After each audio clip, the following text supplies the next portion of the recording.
Alright, let's talk about something that's been on my mind lately, the looming end of the International Space Station, or ISS, and why this could spell big trouble for the US. Here's the deal, the ISS, this iconic symbol of international cooperation in space, is set to retire as early as 2030. And while the US is dreaming big about a moon base, there's a massive gap forming right here in low Earth orbit, or LO.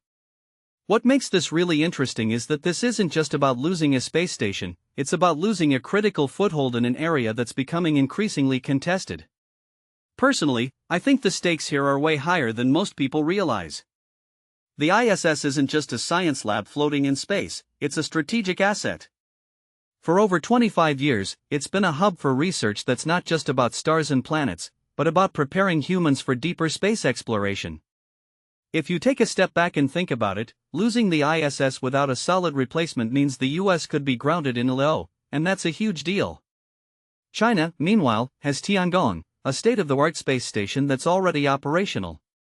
What this really suggests is that if the US doesn't act fast, it risks ceding leadership in LEO to China, and that's not just a scientific setback, it's a geopolitical one.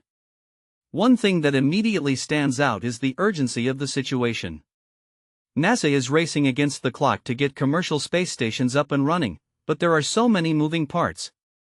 Companies like Axiom Space and VAST are pouring hundreds of millions into their projects, but they're still waiting on NASA for guidance and funding. What many people don't realize is that this delay isn't just bureaucratic red tape, it's a reflection of broader challenges in aligning private sector ambitions with government priorities. In my opinion, this is where the real tension lies. The US wants to commercialize LEO, but right now, it feels more like privatization with NASA still holding the purse strings. A detail I find fascinating is the comparison to the early days of smartphones. Dylan Taylor, CEO of Voyager Technologies, points out that just like Apple and Android dominated the smartphone market, the first space station to establish itself in LEO could set the standard for future space technologies.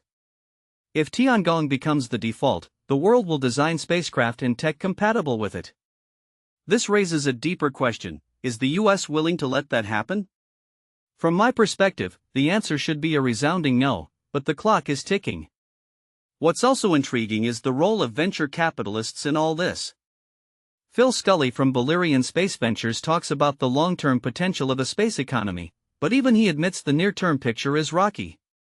These investors are betting on a future where space stations and LEO are hubs for commerce, research, and national security.